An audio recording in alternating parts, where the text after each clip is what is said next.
bonjour, c'est Vaping Vince ici pour une vidéo qui... je vais pas vous présenter un produit, je vais pas vous présenter de matériel. En fait, je voudrais vous parler d'un livre et plus particulièrement de son auteur. Mon Dieu, Vince s'est transformé en critique littéraire. Pas du tout, rassurez-vous, mais c'est un livre très intéressant et je vais vous faire part un petit peu de mes découvertes. En fait, j'ai trouvé ça, c'est un article qui est tiré du quotidien du médecin. D'accord, donc revue donc qui s'adresse généralement aux médecins. Et donc, justement, l'article parle de ce livre et de son auteur. Alors, on va commencer par son auteur, l'auteur est le docteur Philippe Prel. Donc, docteur Philippe Prel, qui est tabacologue et qui, entre autres, a initié il y a quelque temps, en fait, une pétition, un appel en faveur de la cigarette électronique et qui a été signé notamment par plus d'une centaine de médecins. Et en fait, il a une vision de la cigarette électronique qui est absolument géniale.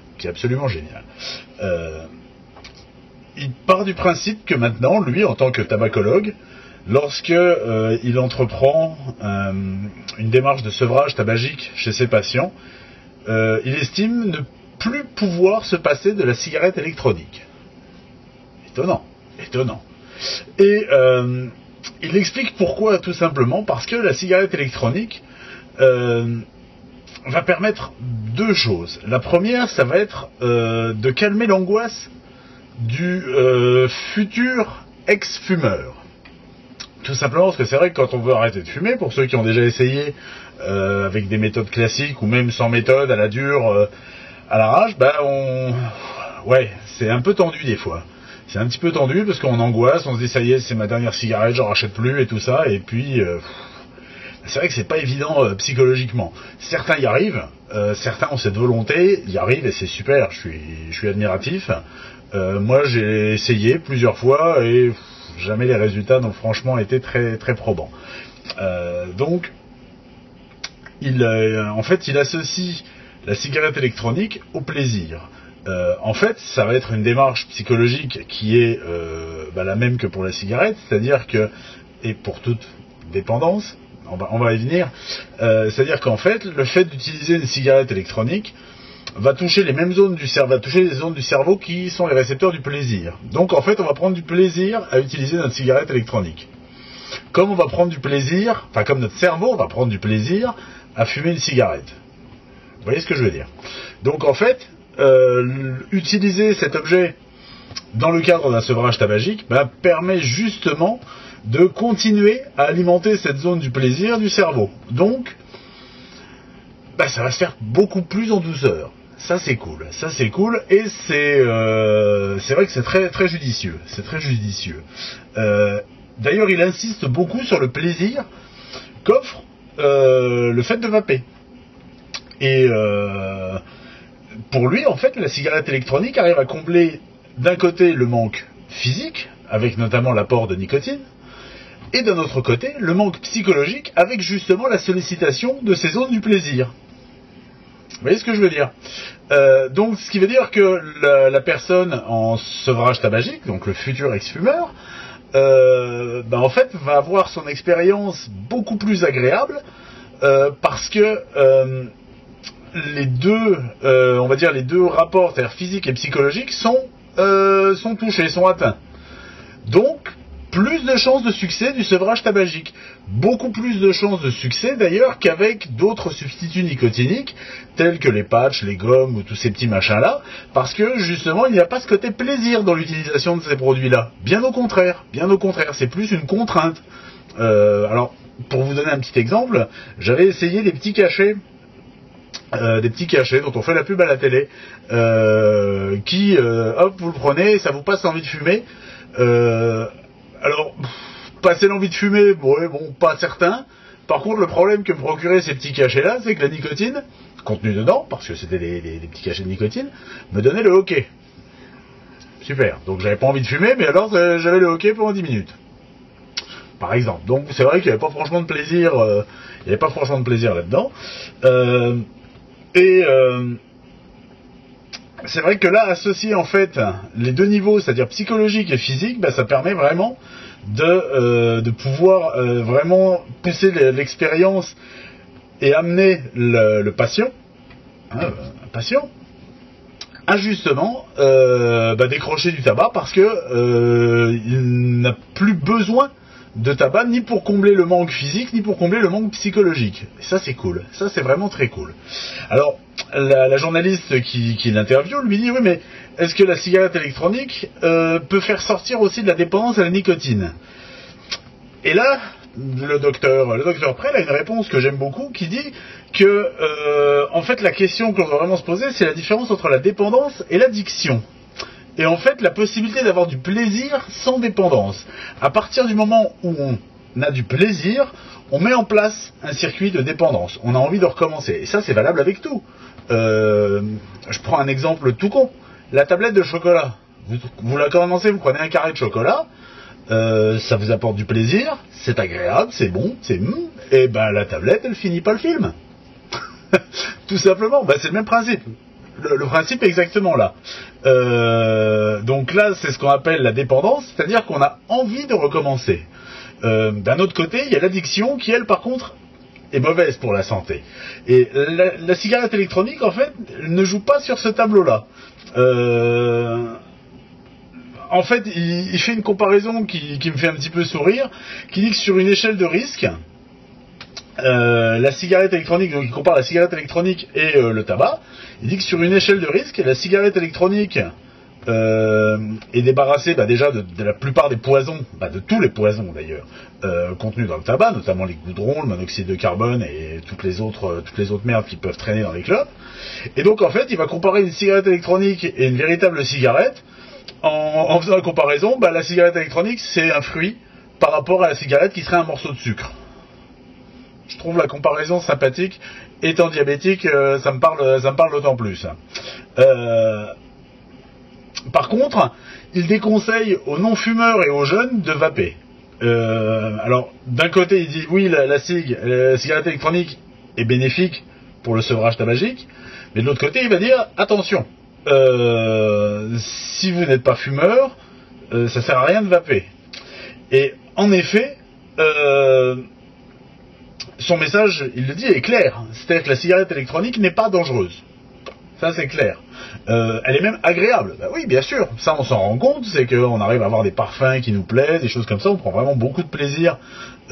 Déjà, du côté gustatif, du côté olfactif. On prend aussi du plaisir à essayer du matériel, à faire ses montages et tout ça. Enfin, tout ça, c'est dans une logique du plaisir. Et c'est agréable. Et c'est agréable. Et c'est pour ça que ça marche aussi. Il dit qu'un non-fumeur qui se mettrait à vapoter risquerait de se créer une dépendance à la vapote, qui en soi n'est pas dangereux, mais pas forcément utile de se créer une dépendance à un truc auquel on l'est pas. C'est un petit peu le truc. En fait, il parle du principe que le plaisir de vapoter, de vaper, n'est intéressant que pour les fumeurs. Et là, la question avec la réponse qui tue, j'ai adoré parce que c'est le passage à retenir de cette interview. Donc la journaliste lui dit, mais en tant que médecin, estimez-vous pouvoir prescrire la cigarette électronique alors qu'elle n'a pas d'autorisation de mise sur le marché et dont on connaît mal les effets à long terme? Ce qui est tout à fait juste. Et au demeurant, le docteur Prel répond, mais on n'a pas plus de recul que sur les autres substituts nicotiniques. Intéressant. C'est-à-dire que tout ce qui est gomme, patch et tout ça, pareil, on n'a pas plus, grosso modo, on n'a pas plus de recul que la cigarette électronique quant à leur dangerosité. Vous voyez? Donc comme quoi, des fois il y a des idées reçues qui ont la peau dure. Il dit qu'en plus, l'inconnu est très limité. Le liquide inhalé en vapotant est composé de propylène glycol et de glycérol. Tout à fait. Chose que l'on utilise dans les théâtres ou dans l'alimentation depuis des années. L'inhalation de nicotine est aussi très documentée. On sait les effets qu'elle a, qui d'ailleurs ne sont pas nocifs. L'inconnu, en fait, est simplement circonscrite, on va dire, à l'inhalation des arômes. qui normalement sont ingérés et non pas inhalés. Parce que les arômes utilisés dans nos cigarettes électroniques sont des arômes alimentaires.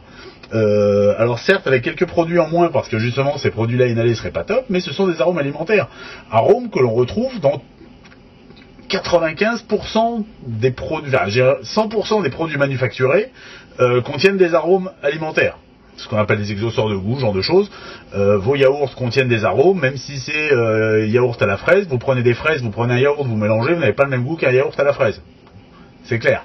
Bon, personnellement, je vais vous dire qu'il est bien meilleur de mélanger des fraises dans un yaourt nature, mais voilà, pour vous dire, des arômes, en effet, ils sont consommés depuis des décennies, mais pas inhalés. Donc c'est vrai que l'inconnu pourrait se trouver là. Lui part du principe qu'on peut rester serein sur les effets à long terme, et rappelle dans tous les cas que la cigarette électronique est infiniment moins dangereuse que la cigarette classique. Et il donne encore une image, j'aime beaucoup les images et les comparaisons qu'il fait, il fait une analogie, et grosso modo, il considère les fumeurs comme des soldats qui débarquent sur les plages de Normandie et qui se font tirer dessus à balles réelles. La moitié en meurt.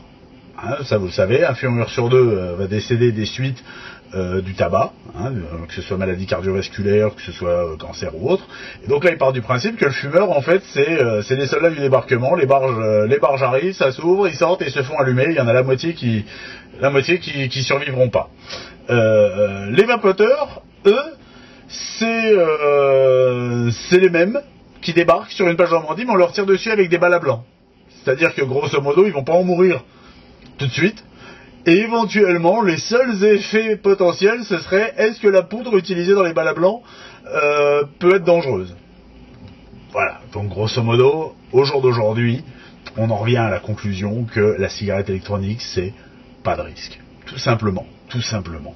Et il finit son interview donc en demandant à ses confrères médecins de s'informer, notamment en lisant le rapport de l'OFT, l'Office de prévention du tabac, qui parle de la cigarette électronique. Alors pour ceux qui ne l'ont pas lu, hein, c'est un rapport qui fait 212 pages, j'en ai déjà parlé, qui en effet arrive aux conclusions suivantes, c'est que à ce jour, rien du tout ne dit qu'il y a un danger quelconque dans la cigarette électronique. Voilà. Est-ce que ça veut dire qu'il n'y en aura jamais? J'en sais rien. Je suis pas scientifique, j'ai pas le don de voyager dans le temps, j'en sais rien du tout. Mais le fait est qu'aujourd'hui, toutes les études qui ont été menées sont d'accord pour dire que la cigarette électronique est inoffensive. Bah, on peut pas être plus clair. Vient la question de la nicotine. C'est vrai que, vous savez, si vous suivez un peu mes vidéos, je suis en train de voir justement pour tester zéro nicotine et tout ça. En fait, la nicotine, apparemment, n'est pas addictive en tant que produit. C'est-à-dire qu'elle ne va pas déclencher une dépendance physique. Par contre, elle va déclencher une dépendance psychologique. Là, c'est un autre travail à faire sur soi pour essayer de s'en sortir, parce qu'à la limite, même si vaper avec de la nicotine n'est pas dangereux, si on peut s'en passer, après tout, pourquoi pas? Là, je ne me ferai pas, comment dire, le héros de oui, il faut de la nicotine ou non, il en faut pas. Chacun voit ce qu'il a envie de voir comme il a envie de le faire. Le but du jeu étant, dans un premier temps, déjà de ne plus fumer de tabac. Et moi, je suis bien content de voir que des médecins, un médecin tabacologue, donc le tabac, il connaît aussi bien ses effets que ses conséquences sur l'être humain, sur aussi le fait que arrêter de fumer, c'est parfois une entreprise très difficile, très compliquée, c'est pas évident. Alors, je pense que la plupart qui me regardaient sont comme moi des anciens fumeurs, donc comprendront exactement ce que je veux dire. S'il y a des gens qui me regardent qui ne sont pas du tout fumeurs, vous comprendrez peut-être pas ce que c'est que d'être accro à la clope, mais le fait est que c'est véritablement une addiction, tout en sachant pertinemment que c'est dégueulasse, que c'est mortel, donc ça, bon, voilà. mais ça va pas nous empêcher de continuer. Donc c'est vraiment une addiction qui est nocive pour la santé, la nôtre dans un premier temps, et également de ceux qui nous entourent. Chose que la cigarette électronique arrive à pallier complètement. C'est-à-dire que c'est absolument pas nocif pour nous, c'est absolument pas nocif pour l'entourage. Que demander de plus? Que demander de plus? Moi, je trouve que cette initiative, alors la pétition, je sais pas si elle est encore en ligne. Je sais que je l'ai signée, je suis pas médecin, mais on pouvait en tant que citoyen la signer tout simplement, hein, pour dire. Et c'est vrai que je suis ravi de voir que des médecins, des gens sérieux.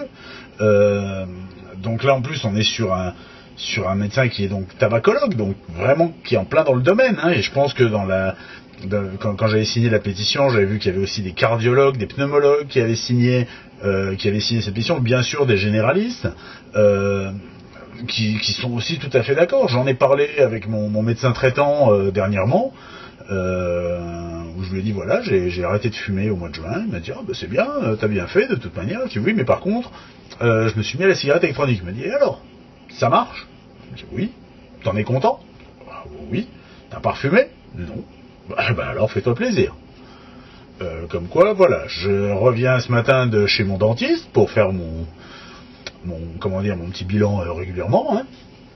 Pareil, je lui dis, j'ai arrêté de fumer. Alors c'est vrai que j'ai eu des petits saignements de gencives et tout ça. Il me dit, c'est normal, c'est logique, mais il me dit, t'inquiète pas, c'est encore un petit peu jeune. Hein, ça fait guère que 5-6 mois que j'ai arrêté, mais il m'a dit, mais d'ici quelques temps, tu vas voir, tes gencives vont se renforcer. Ça va vraiment être bénéfique. Pour l'instant, tu n'en vois pas forcément les effets bénéfiques, mais ça le sera dans le temps de toute manière. Ça ne peut être que bon. Donc voilà, quoi. C'est une évidence. C'est une évidence. Maintenant, le problème, c'est que quand je lis ou quand j'entends des gens me dire ah oui mais c'est dangereux, ah oui mais si, ah oui mais ça, on a affaire à des gens qui soit ne sont pas informés, auquel cas peut-être est-ce notre rôle à nous en tant que vapoteurs de les informer? Je dis bien de les informer, je n'ai pas dit de les convaincre, de les informer. Ou on va tomber sur des gens qui sont sciemment de mauvaise foi. Je repense à ce monsieur responsable des buralistes là, qui disait que aucune étude, voilà. Ce monsieur-là, je ne sais pas quel est son niveau d'étude, mais je pense que comparé à un médecin, j'aurais plutôt tendance à croire le médecin, qui quand même est un petit peu dans son élément. Voilà. Donc c'est tout. Donc en fait voilà, c'était une petite vidéo pour vous parler de ce livre. Alors je vais quand même vous donner les références de ce bouquin si vous souhaitez le lire.